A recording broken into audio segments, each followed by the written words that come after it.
Varahini channel பார்க்குற அனைவருக்கும் வணக்கம்.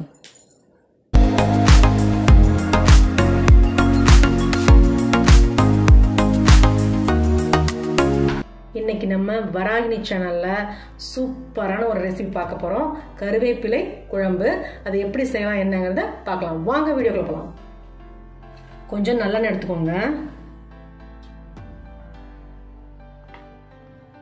இந்த கருவேப்பிலை குழம்புக்கு கொடம்புளி, மிளகு, 2 வரமிளகா, கடலைப்பருப்பு, சீரகம், பச்சரிசி, நம்ம வீட்டில் யூஸ் பண்ணுற எந்த அரிசி வேணால் எடுத்துக்கலாம், உளுத்தம் பருப்பு, அவ்வளோதான். இதை எல்லாத்தையும் நல்லா ஃப்ரை பண்ணி ஃபைனாக அரைச்சிக்கணும். நம்ம எல்லாத்தையும் போடலாம்.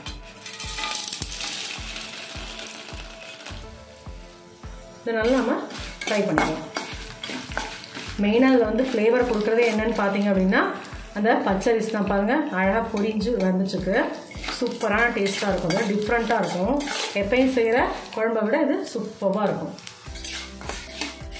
பாருங்கள், நல்லா கலர் சேஞ்ச் ஆகிடுச்சு. சூப்பராக பொரிஞ்சிருக்கு. இதை நம்ம நல்லா மிக்சியில் ஃபைனாக அரைச்சி வந்துடலாம்.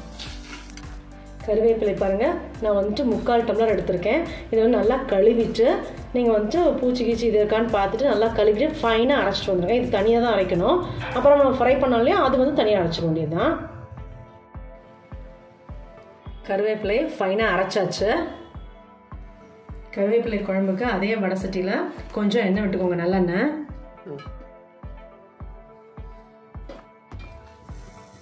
பாருங்க, பூண்டு, வெங்காயம், அவ்வளோதான். அதை குட்டி குட்டியாக கட் பண்ணி வச்சுருக்கேன். இதை வந்து எண்ணெயில் ஃப்ரை பண்ண வேண்டியதுதான்.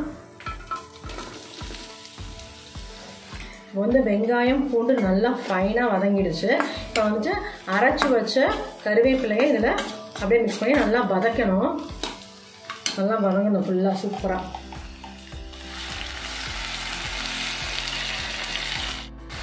இப்போ கருவேப்பிலையை அரைச்சி இதில் ஊற்றியாச்சு இல்லையா, இது நல்லா வதங்கணும். சூப்பராக வதங்கினதுக்கப்புறம் தான் நம்ம வந்துட்டு புளி அதில் வந்து ஆட் பண்ணணும். அதுக்கு முன்னாடி ஆட் பண்ணோம் அப்படின்னா இந்த பச்சை வாசனை போகாது.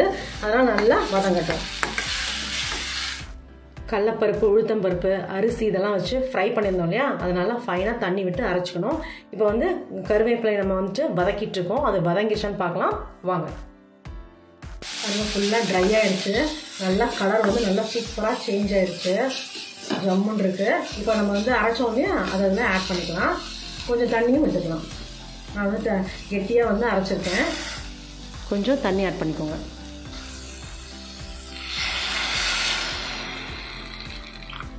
நான் இப்போ வந்து 1.5 டம்ளர் தண்ணி ஆட் பண்ணியிருக்கேன். நல்லா அது கொதி வரட்டும். இதோட நம்ம வந்து கொஞ்சம் உப்பு சேர்த்துக்கலாம். தேவையான அளவு உப்பு போட்டுக்கலாம். நல்லா கொதி வரட்டும்.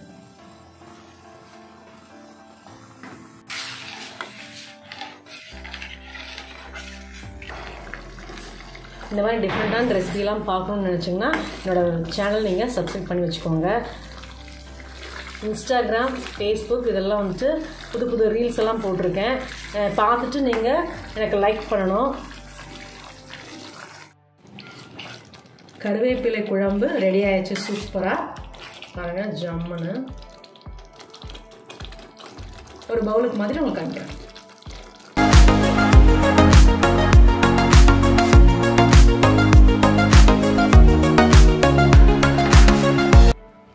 கருவேப்பிலை குழம்பு சூப்பராக ரெடியாச்சு. ஜம்முன்னு இருக்குது டேஸ்ட்டு. இது வந்து சாதத்துக்கு மட்டும் இல்லை, தோசை, அடை, இட்லி எதுக்கு வேணாலும் நம்ம சைடிஷாக யூஸ் பண்ணலாம். செம்மையாக இருக்குது. இந்த மாதிரி டிஃப்ரெண்ட்டான டிஷ்ஷஸ்லாம் பார்க்கணுன்னு நினச்சிங்கன்னா என்னோடய சேனலை சப்ஸ்கிரைப் பண்ணுங்கள். மறக்காமல் பெல் ஐக்கானை கிளிக் பண்ணுங்கள். என்னோடய வீடியோ டெய்லி 2:15 வரும். மறக்காமல் பாருங்கள். Good food, good life. Thank you.